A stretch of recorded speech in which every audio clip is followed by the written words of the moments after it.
This seat is mine. Find another one. Freeze every departure. Effective immediately. Attention crew. All departures are suspended until further notice. 1. The first-class cabin of Meridian Crest Airlines smelled like polished leather and burnt coffee when Elias Whitmore heard the sentence that would follow him for months. "Sir, I think there's been a mistake." The flight attendant said it softly, but not softly enough to hide what she meant. Elias looked down at the boarding pass in his hand, then at the seat numbers stitched beside the window. 4A. Ill. The same number printed on the digital itinerary his assistant had confirmed 3 times before he left Atlanta. "I think so too," he said. Across the aisle, a man in a navy blazer leaned back in Elias's seat with his shoes angled toward the footrest. He was in his late 50s, silver hair perfectly arranged, the kind of passenger who spoke to airline employees as if he were correcting a hotel clerk who had forgotten his usual room. "That seat is mine," the man said before the attendant could answer. Elias turned. The man held up his phone. "My reservation was upgraded this morning. They know who I am." The attendant glanced between them. Name tag read Clara. She had the careful expression of someone trying to solve a problem before it became a scene. "Mr. Whitmore, could I see your boarding pass again?" Elias handed it over. She scanned it. The small reader flashed green. "Your ticket is valid," she said. The man in 4A smiled slightly. "Then maybe check the passenger," he replied. The words were polite. That was what made them difficult. Elias had spent 20 years learning the difference between a direct insult and a carefully wrapped assumption. He knew how people changed their voices when they saw his face before they saw his name. He knew how quickly expertise became suspicious when it came from someone who looked like him. He was a black man with a close-cropped haircut, a charcoal suit, and a quiet habit of carrying a worn leather notebook instead of typing everything into his phone. Nothing about him announced that he had built a logistics company with operations in 6 states, or that Meridian Crest's parent company had recently invited him to discuss a major supply contract. He was just a passenger standing beside a seat someone else wanted. "Can we verify the upgrade record?" Elias asked. Clara nodded. "Yes, sir. That's exactly what I'm going to do." The man in the seat gave a short laugh. "Look, I don't want to make this complicated. I have a schedule." Elias noticed something then. The man never looked at Clara when he spoke. He looked past her, toward the other employees at the front of the cabin, as if he expected someone with more authority to appear. A woman 2 rows behind them watched quietly. She was holding a tablet with a maintenance checklist open on the screen. Elias recognized the logo on her jacket, Meridian Crest Engineering, not a flight crew member. Someone who normally worked behind the scenes. She noticed him noticing her. For a second, she looked away. Clara returned from the galley area with a second employee, a senior cabin supervisor named Martin. "More," Martin said. "We are reviewing the reservation history." "Good," Elias replied. The man in 4A folded his arms. "I'm not trying to be difficult," he said, "but there are procedures for these situations." Elias almost smiled.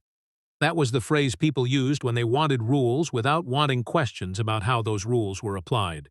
Martin checked the screen in his hand. "Mr. Caldwell, your upgrade was processed at 8:14 this morning." "Exactly. And Mr. Whitmore's original first-class assignment was confirmed yesterday." The cabin grew quieter. Not silent. Just attentive. Elias watched Martin's eyes move back to the screen. There was confusion there. Not because the facts were unclear. Because the system was showing 2 things that should not exist at the same time. A duplicate assignment. Clara leaned closer to the screen. "I've never seen this happen on this route." Mr. Caldwell sighed. "So fix it."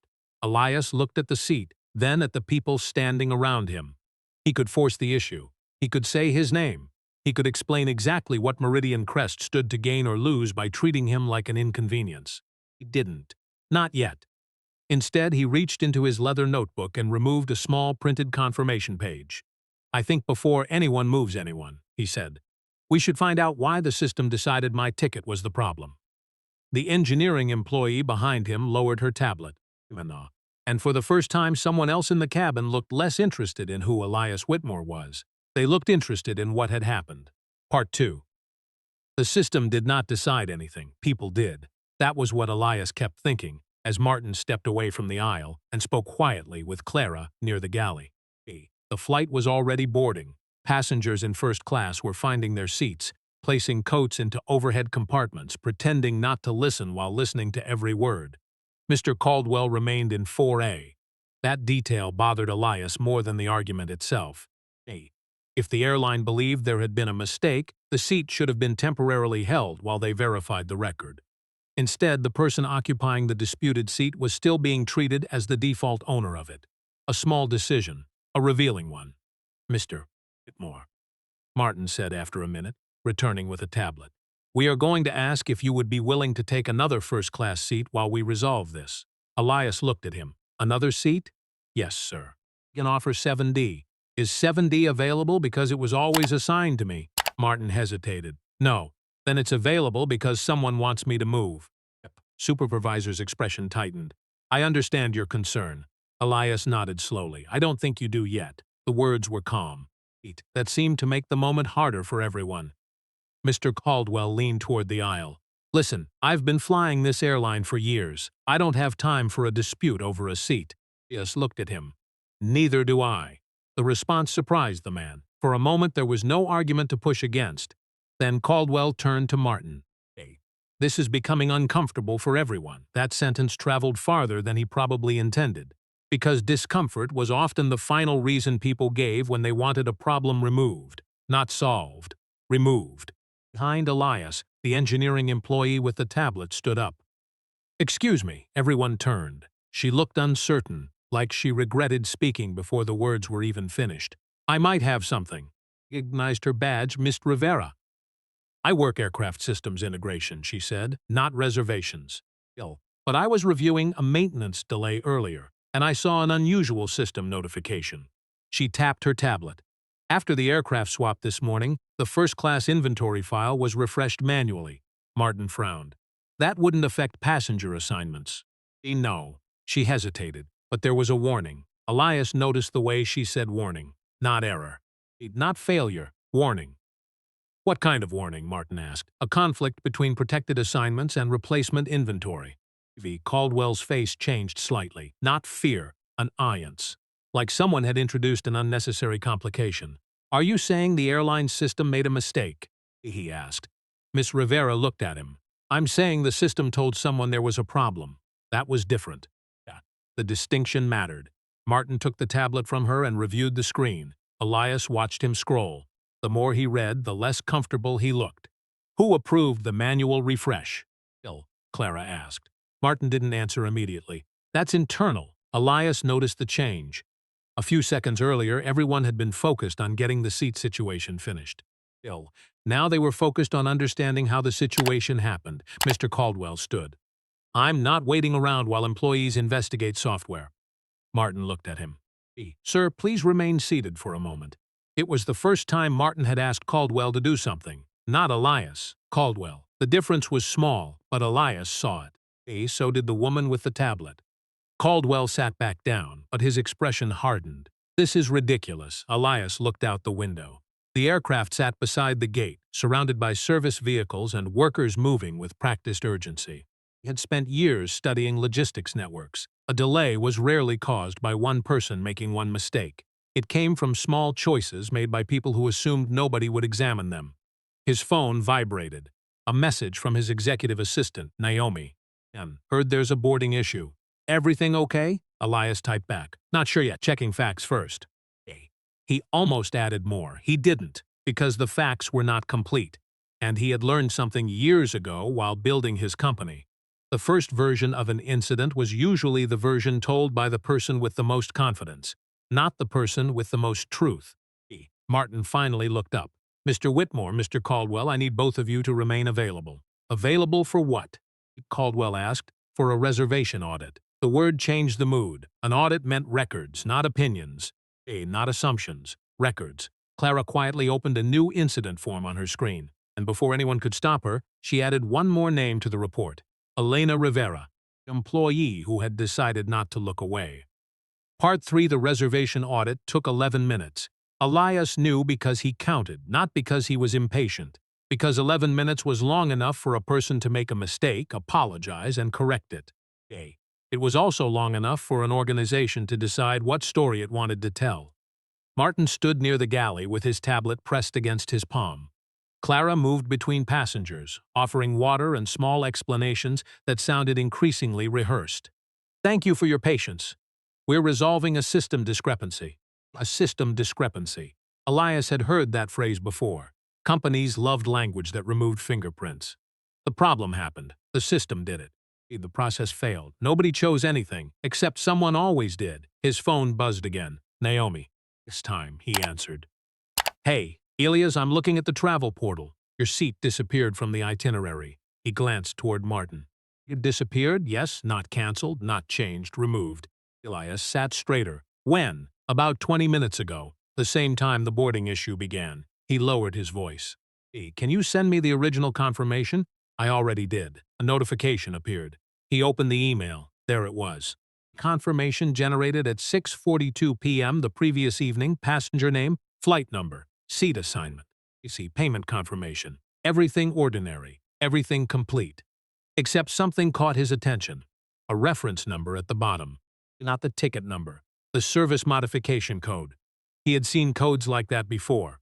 In his own company, those codes represented a manual adjustment. Someone with elevated access had touched the file. Show me, he said. Can you tell me who modified the reservation? A pause. You want me to check?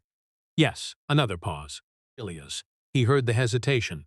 What? The travel portal says only airline employees can access that level of information. Exactly. Before Naomi answered, Martin approached. Sir, I'm going to need you to end the call while we continue our review. Elias looked at him. Why? Because we're trying to resolve this internally. I'm not sharing confidential information. I'm confirming my own reservation. Martin lowered his voice. I understand. But he didn't say, you're right. That difference mattered. Elias ended the call. Not because Martin had authority over him. Because he wanted to see what happened when he cooperated. For now.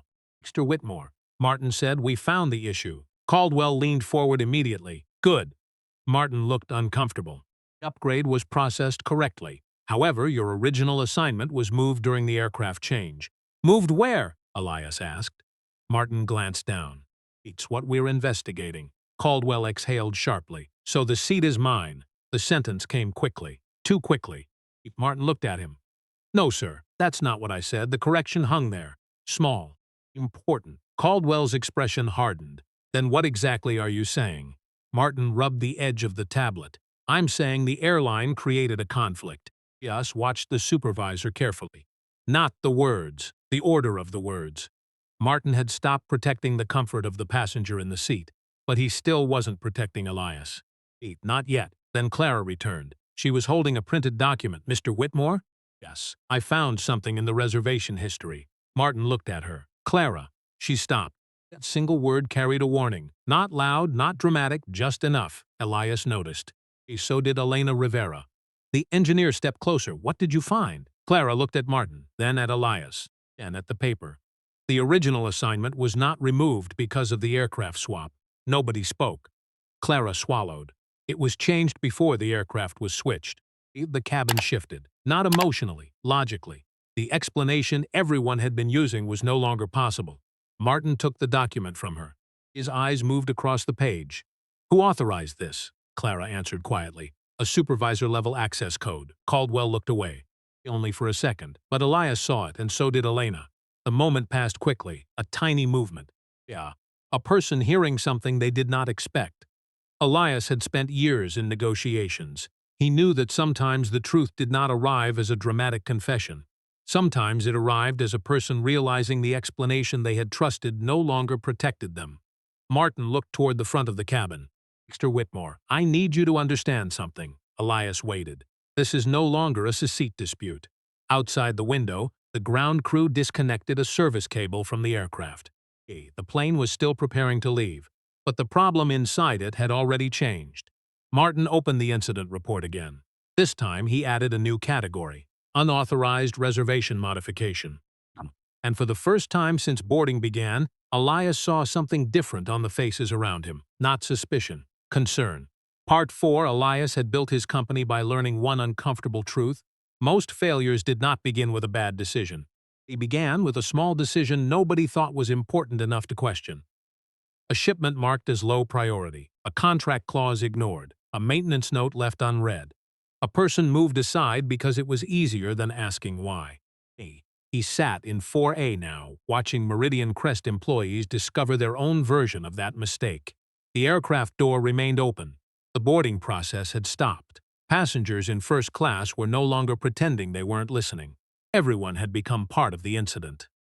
Martin stood near the front of the cabin with Clara and Elena Rivera. The three of them looked at the tablet between them like it contained something fragile. Not fragile because it could break. Fragile because people had spent effort making sure nobody examined it. "Who has access to supervisor-level reservation changes?" Ina asked.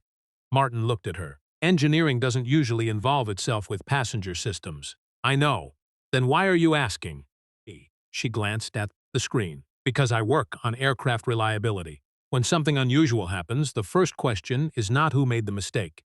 She paused. "It's who had the ability to make it." Phyllis noticed Martin did not argue. That told him more than the answer would have. Clara opened the report again. "There's another thing." Martin looked over. "What?" "The modification code." She turned the tablet so they could see. It wasn't attached to the aircraft swap process. Elias leaned forward slightly. "Then what was it attached to?" Clara hesitated. "Priority accommodation." The phrase landed differently than the others, because it sounded harmless, helpful, even. Priority accommodation. A phrase designed to make a choice sound like customer care. Martin frowned. "Priority accommodations require documentation." Clara nodded. "I know. Do we have it?" She looked down. "No." And that was the first moment Elias saw the problem become bigger than him, because if his seat had simply been given away by mistake, the airline had a customer service issue. But if a policy existed and someone had bypassed the policy, the airline had an accountability issue. Those were different problems. Mr. Caldwell finally spoke. "So now we're blaming employees because the system is messy." Everyone turned. His voice was still controlled, still reasonable. That was what made him effective. "I'm sitting here because someone told me this was my seat," he continued. "I didn't change anything." Elias looked at him, and for the first time he believed part of what Caldwell was saying. But part of it. That was the uncomfortable reality. People could benefit from a wrong decision without creating it. Martin nodded slowly.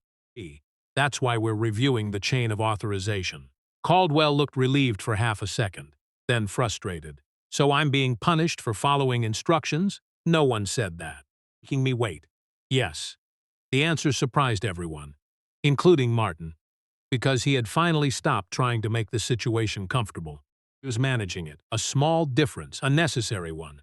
Elias looked at his phone again. Naomi had sent another message. He'd found the modification request. It came through a corporate travel channel, not a normal upgrade path. A second message appeared. "Elias, the request name is hidden, but the approval group is listed." He opened the attachment. Meridian Crest Executive Services. His eyebrows lowered. Not because he recognized the department, because he understood what it meant. Someone had not taken his seat randomly. Someone had used a channel designed for special handling. He looked at the screen longer than he intended.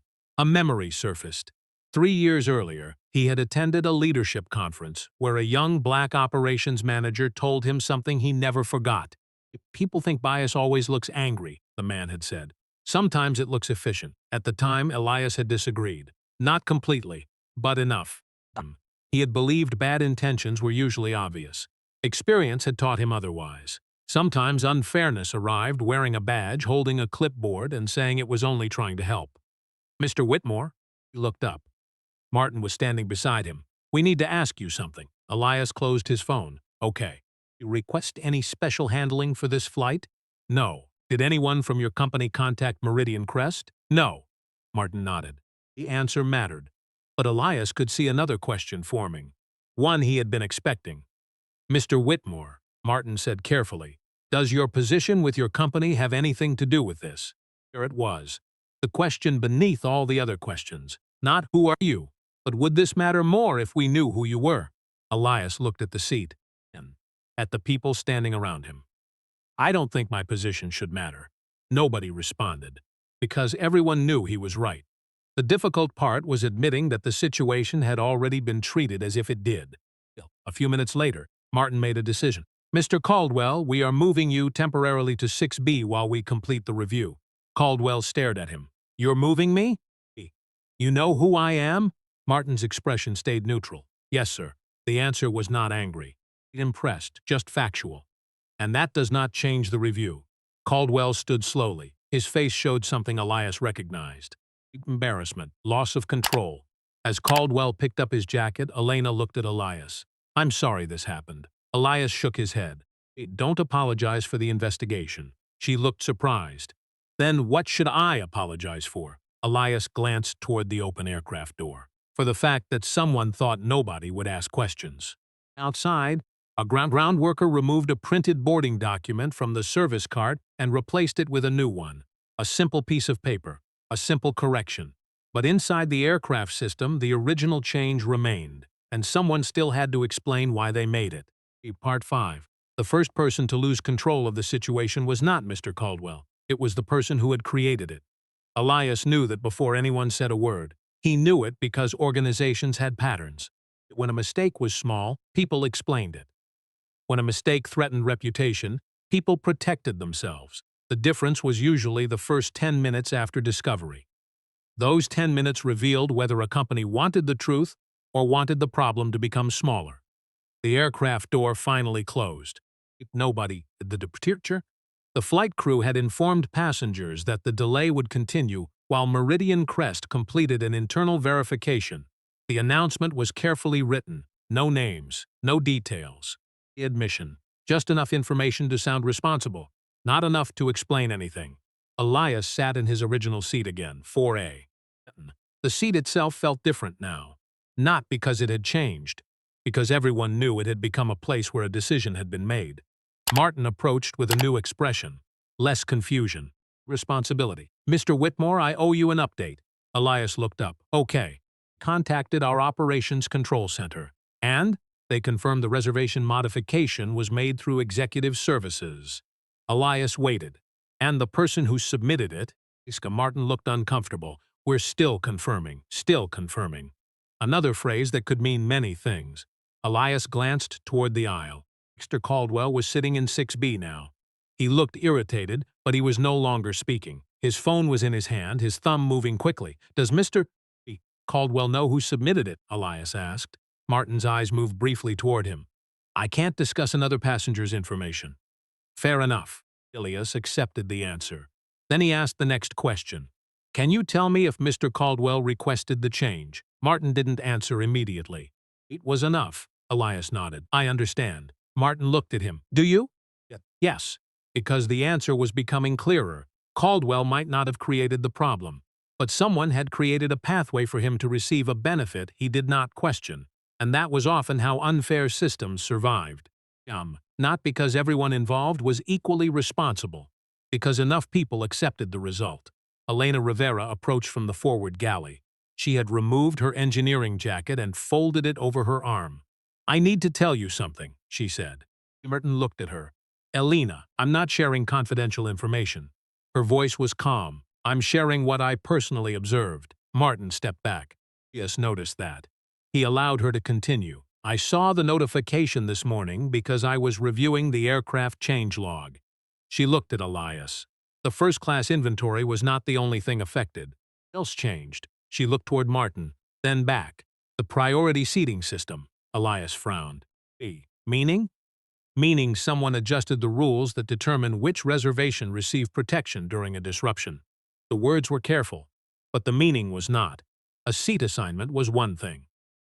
Changing the rules behind the seat assignment was another. Martin rubbed his forehead. Are you certain? Elena nodded. I saved the notification. That changed everything.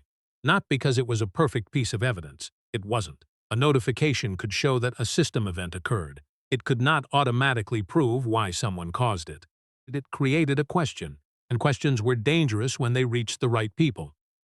Where is that file? Martin asked. On my company tablet. Send to operation. She hesitated. Should I? The question surprised Elias. Not because she lacked courage. Because he finally saw the cost of courage. Sending that file meant attaching her name to the problem. She would not be the customer. She would not be the person in the disputed seat. She would be the employee who had documented something her supervisors might prefer not to discuss. Yes looked at her. What happens if you don't send it? Elena looked down. I don't know. That's the honest answer. She gave a small, tired smile. My husband says I ask questions at inconvenient times. Is he wrong? Usually. For the first time that day, someone laughed. Not loudly. Just enough to remind everyone there were still people inside the situation. Elena sent the file. 30 seconds later, Martin's tablet received an alert. He read it. Read it again. What? Clara asked. Martin looked up.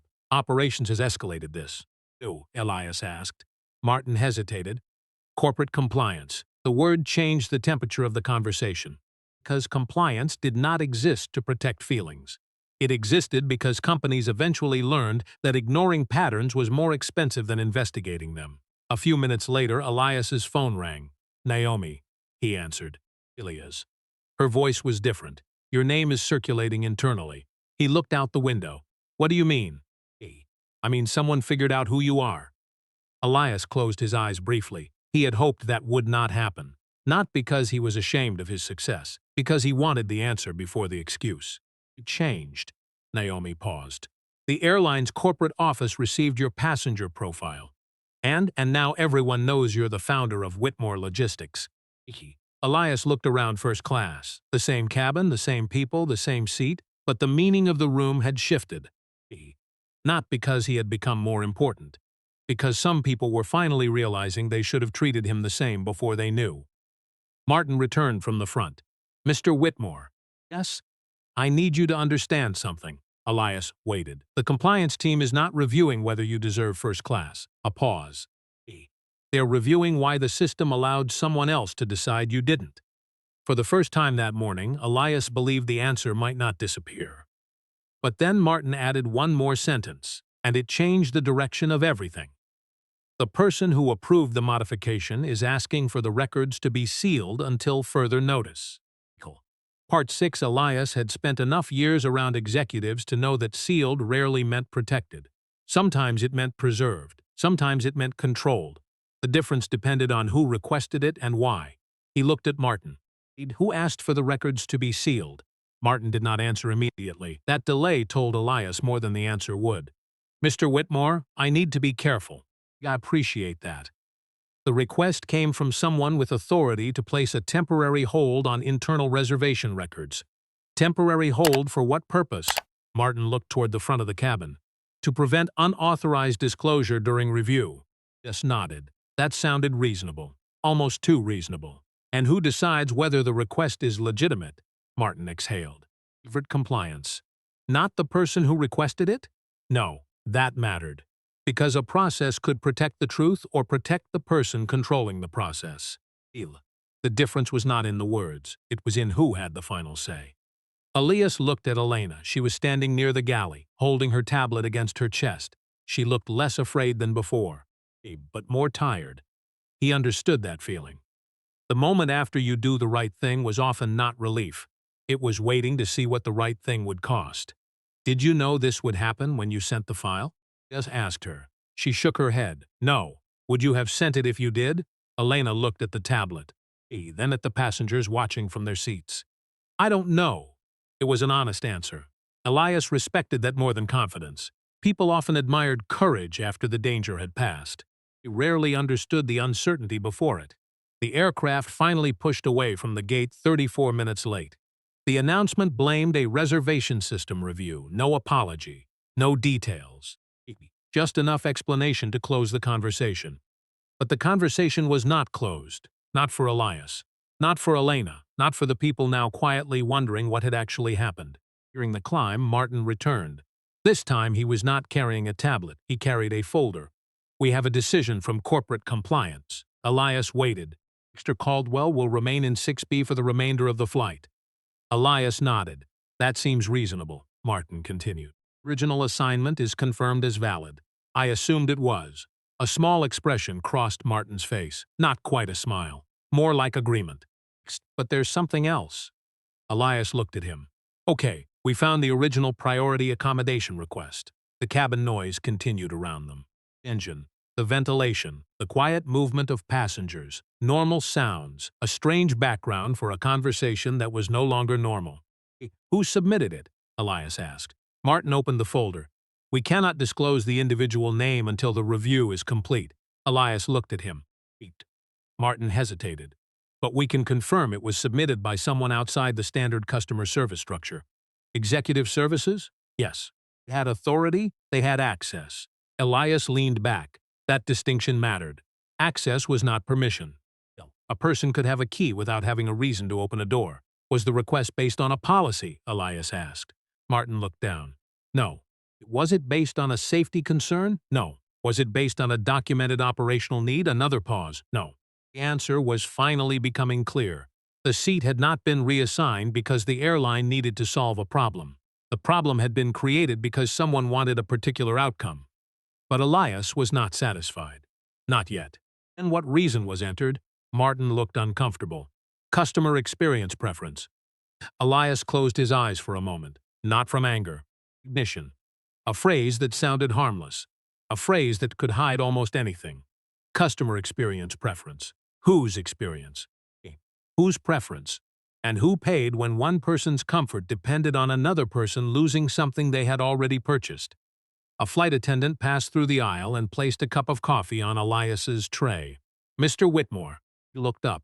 It was Clara. She spoke quietly. I wanted to say thank you. For what? Asking them to check. Elias looked confused. You're thanking me for making your job harder? She looked toward the front. No. A small pause. For reminding us that checking is part of the job. Then she walked away. Elias looked at the coffee. He didn't drink it. Not because he was upset, because he was thinking. The first version of the story had been simple. A wealthy passenger wanted a seat. Another passenger refused. A disagreement. But the truth was more complicated. A system had been adjusted, a policy had been stretched, a person had benefited. And several people had almost accepted it because the result looked convenient. His phone vibrated, Naomi. One message, no explanation. Just a screenshot. A corporate access log. Elias opened it, the modification request, the approval group, a timestamp, and one line at the bottom that made him sit still. Override justification entered by Executive Services Liaison. Below it was a name. Not Mr. Caldwell. A stranger. Someone inside Meridian Crest. Someone whose job was supposed to protect the company from exactly this kind of mistake. Elias stared at the screen. Because the seat dispute was no longer about a passenger receiving something he wanted. It was about a person inside the airline changing the rules and trusting nobody would ask why. The plane continued across the clouds, 30,000 feet above the ground, and somewhere below, Meridian Crest was about to discover that one missing seat had created a much larger record. Part 7. The name on the access log belonged to someone Elias had never met. That bothered him more than if it had been someone he knew. People expected betrayal to come from a familiar face. A competitor, a former partner, someone with a history. But systems rarely failed because of dramatic enemies. They failed because ordinary people inside them made choices they believed would disappear. The name was Grant Holloway, Executive Services Liaison. Elias searched his memory. Nothing. No meetings, no emails, no conversations. Just another employee inside a company whose decisions had affected him without ever needing to know he existed. That was the part he found most unsettling. The seat had been changed before anyone knew his name, before anyone knew his company, before anyone knew his influence. The decision had been made based on an assumption, not information. The plane reached cruising altitude and the cabin lights dimmed. Passengers began returning to their own worlds. Headphones went on. Laptop screens opened. Drinks were served, but Elias remained focused on the access log. Naomi called again. You saw it? Yes. And Holloway. Do you know him? No. Can you find out why his account was used? A pause. You can find public information, not private. I know. Elias appreciated that she said it immediately. No shortcuts. No crossing lines because the situation felt unfair. That was why he trusted her. I'll look into the organizational structure, Naomi said. But Elias. What? Are you sure you want to keep your name out of this? He looked across the cabin. Mr. Caldwell was watching a movie now. That almost bothered him more. Not because Caldwell looked comfortable, because the man had moved on. For him, the problem was over. For Elias, it had only become visible. Yes, Elias said. Because if the answer changes when they know who I am, then it isn't an answer. Naomi was quiet. Then she said, you know this could become bigger than a seat. I know. One call. Elias looked down at the phone. He could. One call. A conversation with someone in a position of power. a request for immediate attention, a simple sentence that could send executives running. He had built enough relationships to do that. But he had spent years teaching his own employees something important. A leader who jumps the process every time it becomes inconvenient eventually creates a process nobody trusts. "Bill, I don't want a favor," he said. "What do you want?" "A system that would have protected someone who wasn't me." Naomi did not answer immediately. When she finally spoke, her voice softened. "That's why this bothers you." Elias looked out the window. Below him were layers of clouds, thousands of people on the ground, thousands of decisions happening without anyone seeing them. "Yes," he said. Then he ended the call. An hour later, the aircraft began its descent. The review was not finished. The questions were not finished. But something important had happened. The airline had stopped treating the issue as a passenger complaint. It had become an internal control problem. When the plane landed, Elias expected someone from Meridian Crest to meet him. Nobody did. That was interesting. He collected his bag and walked through the terminal with the other passengers. No announcement, no executive apology, no dramatic confrontation. Just people moving through an airport. Outside baggage claim, he saw Elena Rivera standing near a coffee shop. She looked surprised when she saw him. "I thought you left." "I thought you did too." She smiled slightly. "I had to file my statement." Elias nodded. "How did that go?" She looked down at the coffee in her hand. "Depends. On what? Whether you mean officially. And unofficially," she considered the question. "Unofficially, people are uncomfortable. That's usually when people start paying attention." She looked at him. "You say that like you've seen it before." "I have." He stood quietly for a moment. Not an awkward silence, a practical one. Two people who had been pulled into something neither expected. Finally, Elena said, "I need to tell you something." Yes, waited. "When I saw the first notification, I almost ignored it." "Why?" She shrugged. "Because I've seen employees get labeled difficult for asking too many questions." Her fingers tightened around the coffee cup. "And because I didn't know if it mattered." Elias looked at her. "That's the part people underestimate." "What?" "How many times someone has to decide whether the truth is worth the trouble." Before Elena could respond, Elias's phone rang. "Unknown number," he answered. "Hello." A woman introduced herself as Marissa Cole, Meridian Crest Corporate Compliance. "Mr. Whitmore, I apologize for contacting you without notice." "Okay. You have completed the first stage of our review." Elias waited. The reservation change was unauthorized. He looked at Elena. "And Mr." A pause. "Mr. Holloway's access was used." "Was used?" "Yes. That wording mattered." "Meaning?" "Meaning the approval was submitted through his credentials, but we have not confirmed he personally initiated the request." Elias nodded slowly. The first answer was not always the final answer. "What happens now?" he asked. Marissa's tone became more formal. "We are opening a full compliance investigation." "He's conducting it." "Internal audit." Elias looked around the airport. People rushing, families reuniting, employees cleaning empty spaces, a normal day continuing around an abnormal problem. And what happens to the passenger who benefited from the change? Another pause.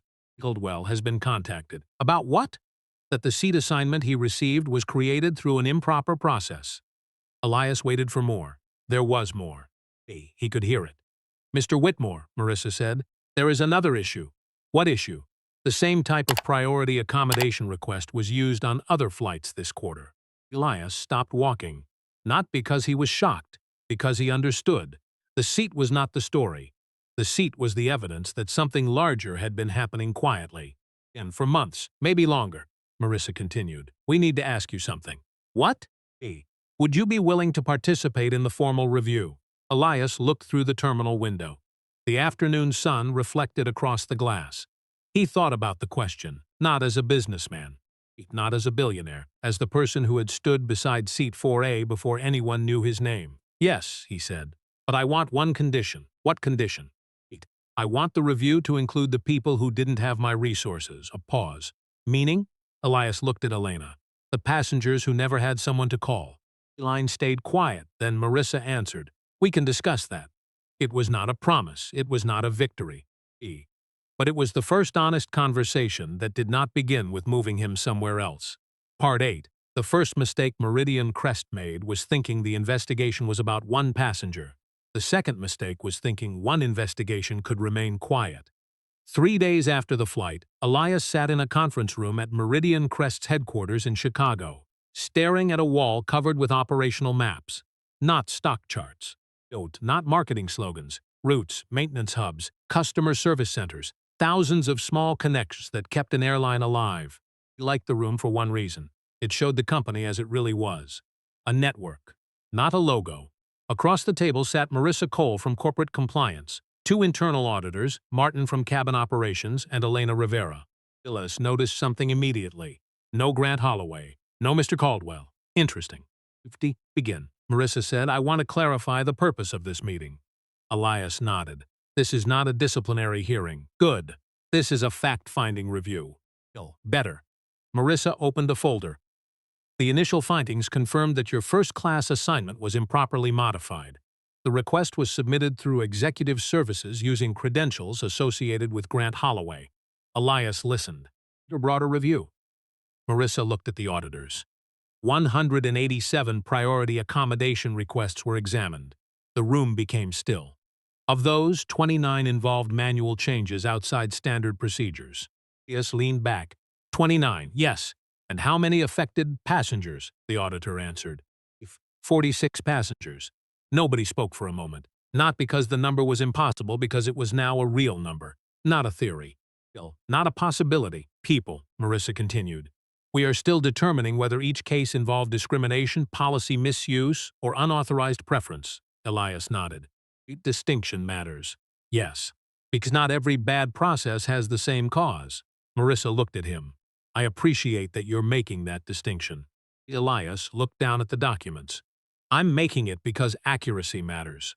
He paused. And because if you call everything the same thing, people stop believing you. That was something he had learned the hard way. The easiest way to protect a bad system was to make every criticism sound exaggerated. Then nobody listened. The auditor turned a page. We also reviewed passenger complaints connected to the manual accommodations. And there was a pattern. What kind? The auditor hesitated. Complaints were not evenly distributed. Elias waited. The passengers whose requests were overridden were more likely to have disputes involving credibility assessments. Elena looked up. Meaning? The auditor chose the words carefully. Employees documented some passengers as difficult, impatient, or uncooperative more often than others. Elias remembered the language. Cooperation, professionalism, customer experience. Words that sounded neutral. Words that could become weapons when applied selectively. Was there a policy requiring those judgments? He asked. No. Training? Enough. The auditor looked down. Not consistently. Elias nodded. There it was. Not a villain. Not a single person waking up every morning trying to harm someone. A structure that allowed certain impressions to become decisions. Marissa folded her hands. Whitmore, we need to discuss next steps. Okay, we are recommending suspension of the Executive Services accommodation pathway pending redesign. Elias nodded. Makes sense. We are also recommending an external review. That surprised him. External? Yes. Why? Marissa looked directly at him. Because an internal review can explain what happened. She paused. But an independent review can answer whether we are capable of seeing what happened clearly. Elias appreciated the honesty. Not because it fixed anything, because honesty was usually the first thing organizations sacrificed when protecting themselves. What about the employees involved? He asked. Lisa answered carefully. Some individuals will be placed on administrative leave during review. Not fired? No. Elias nodded. That was the right answer. Consequences mattered. So did fairness. A system that responded to every failure by finding someone to sacrifice was not accountability. It was theater. Ina looked toward him. You're okay with that? Yes. Even after what happened? Yes. She seemed surprised. Elias explained. Someone has to be responsible. But responsibility is not the same thing as revenge. The room became quiet. Not uncomfortable. Thoughtful. After the meeting, Elias walked with Elena toward the elevator. You realize people expected you to destroy them, she said. He smiled slightly. People like simple endings. And you don't? I like accurate ones. The elevator doors opened. Before Elena stepped inside, her phone rang. She answered. Then her expression changed. What? Elias noticed. Everything okay? She covered the phone slightly. It's my manager. That sounds serious. She listened for another moment, then ended the call. You want me to come in tomorrow? About the review? She nodded. I think so. Are you worried? Elena looked at the elevator floor. Yes. The honesty surprised him. Why? Because speaking up is only the first part. She looked at him. Then comes finding out whether people remember you spoke. Elias understood. The investigation had begun, but investigations were only the beginning. Systems did not change because people discovered problems. They changed because people accepted the cost of fixing them. That evening, Meridian Crest released a short public statement. No names, no details. Just an acknowledgement that the company had identified irregularities in customer accommodation procedures and had begun corrective action.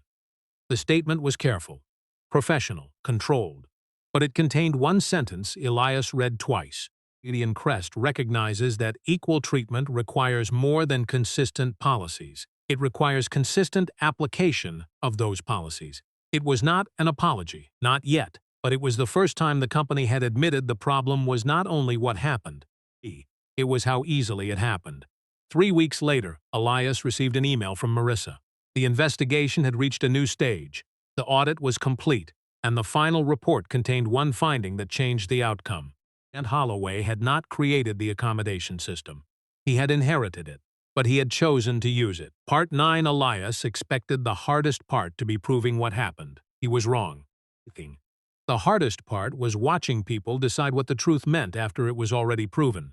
3 weeks after Meridian Crest completed its internal audit, the company invited him back for the final review meeting. This time, the room was different. The same walls, the same conference table, fewer people. No one from executive services attended. No one represented Grant Holloway. The absence was noticeable. Not dramatic. Just empty chairs where explanations used to be.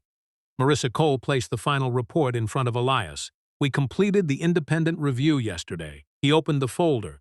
The first pages contained the timeline, reservation modification, the authorization path, the policy exceptions, the complaints, the review process.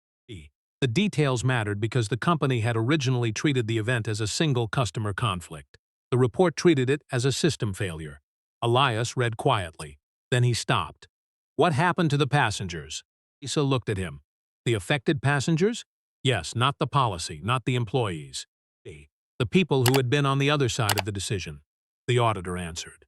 We contacted 46 passengers connected to the reviewed accommodations. And 32 responded. Yes, looked up. And what did they say? The auditor opened a second document. Several said they were never informed their reservations had been altered through manual intervention. A pause.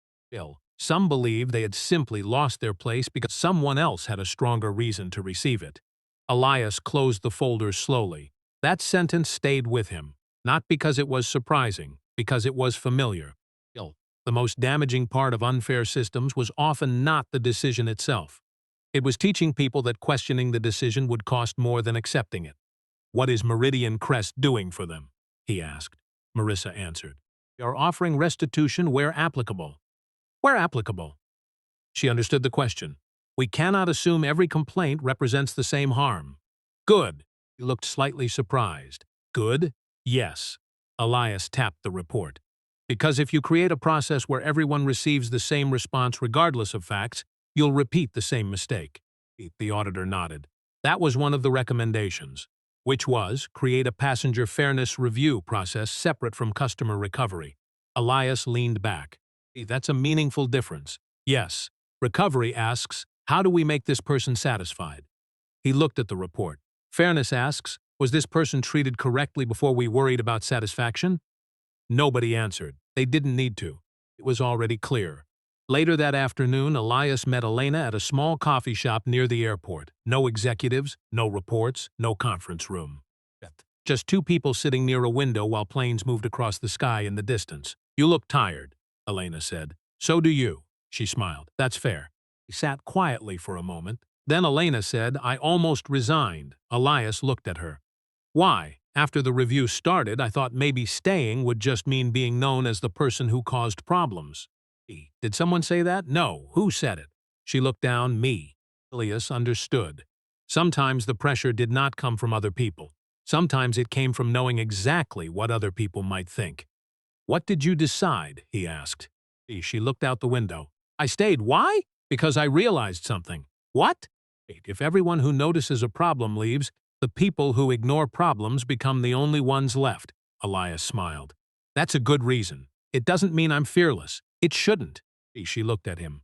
What do you mean? Fear is not proof you're wrong. That was the closest thing to advice he offered. He knew people often wanted courage to look like confidence. It usually didn't.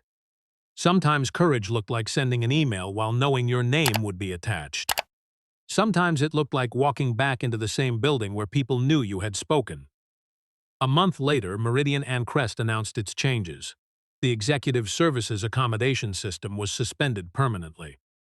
Manual priority changes now required documented justification, secondary approval, and a review trail accessible to compliance. Employees involved in unauthorized changes received consequences based on their individual roles. Grant Holloway resigned before the final disciplinary decision. The company did not describe it as a firing. It did not need to. The facts were enough. Martin remained with Meridian Crest, but he requested additional training for supervisors who handled customer disputes. Clara received recognition from the company for following verification procedures instead of choosing the fastest resolution. And Elena? She became part of a new operational review team focused on system transparency. Not because she was rewarded for being a hero, because she understood what happened when ordinary warnings were ignored. Months later, Elias returned to the Meridian Crest terminal for another flight. Same airport. Different day. He walked past first class without thinking about seat numbers. That surprised him. For weeks he had thought about 4A, the seat. Conflict. The moment everything started. But now, standing in the terminal, he realized something. The seat was never the thing he wanted back. The thing he wanted was for the next person standing there to be believed before they had to prove why they deserved to be. His phone buzzed. A message from Marissa. The Passenger Fairness Review team found another category of cases during the policy redesign. They would like your input. Elias looked at the message. The old version of him might have ignored it. Too busy, too complicated, someone else's responsibility. But he had learned something. Systems rarely changed because someone discovered a problem. They changed because someone decided the next problem mattered too. He saved the message, not as a promise, not as a commitment, just as a reminder. The first case was closed, but the work created by that case was still moving. Part 10, 6 months after the flight, Elias returned to Meridian Crest for a meeting he almost declined, not because he was angry, because life had continued. His company had opened a new distribution center in Tennessee. His daughter had started her first year of college. His calendar had filled with the ordinary responsibilities that existed before a stranger occupied seat 4A and forced a question nobody wanted to ask. But when Marissa Cole explained why she wanted him there, he agreed. The Passenger Fairness Review had finished its first full cycle. The results were not dramatic. There was no announcement with perfect numbers, no claim that Meridian Crest had solved bias forever. Instead, there was a report. 37 additional cases had been reviewed. 11 passengers received compensation. 8 employees received corrective action. 3 policies were rewritten, and 1 internal practice was removed completely. The company had stopped allowing priority accommodation to exist as an informal category. Every exception now required a reason. Every reason required documentation. Every decision had a person responsible for making it. Elias appreciated that last part. Not because people should be punished for every mistake, because invisible decisions were where unfairness survived. During the final meeting, Martin sat across from him. He looked older than he had 6 months earlier, not physically, professionally. Like someone who had learned that doing the right thing sometimes meant admitting you had previously accepted the wrong one. I owe you an apology, Martin said. Elias looked at him. For what? For the first day. Martin looked down. I was trying to calm the situation. I know, but I was measuring calm by how quickly the problem disappeared. Gus said nothing. Martin continued. And that meant I was asking the wrong person to carry the inconvenience. That was the apology Elias believed. Not because it was perfect, because it was specific. I appreciate you saying that, Elias replied. Martin nodded. I also wanted you to know Clara is now training new cabin supervisors. That sounds like her. She tells everyone the same thing. What's that? Martin smiled. She says the first answer is not always the right answer. It is just the first one people are comfortable with. Elias smiled. That sounded exactly like Clara. After the meeting ended, Elias walked alone through the terminal. He passed the first-class entrance. For a moment, he expected the old feeling to return. The frustration, the memory, the need to explain himself. It didn't. The seat had become smaller in his mind. Not because it was unimportant, because he finally understood what it represented. A person had not been wrong because someone wanted a better seat. A person had been wronged because a system allowed someone's comfort to become more believable than someone else's right. Outside the terminal, Elias stopped near the pickup area. The same leather notebook he carried months earlier was in his hand. He opened it. On the first page was a note he had written after the flight. Not a business idea, not a strategy. Just a sentence. Make the system stronger than the person asking for special treatment. He looked at it for a moment, then closed the notebook. His phone rang. He answered. Hello? Mr. Whitmore, I wanted to give you a choice before we move forward. What? The review team found another issue. Elias listened. Not another seat dispute, not another first-class conflict. A different department, a different process, a different group of passengers. Marissa continued. The pattern is not the same as what happened before. But the question is similar. Elias looked back through the glass doors of the terminal. People arriving, people leaving, people carrying their own stories that nobody around them could see. What do you need from me? He asked. Your perspective. He thought about it. 6 months earlier, he had wanted the company to answer one question. Did this happen? Now there was a different question. What happens after you know? I'll review the information, he said. Not yes. Not no. A choice with room for responsibility. Marissa thanked him and ended the call. Elias placed the phone back in his pocket. The first case was finished. The seat was returned. The investigation was complete. The people responsible had faced consequences. The policies had changed. And the man who had stood in the aisle waiting to be believed was no longer waiting. He was choosing where to stand next.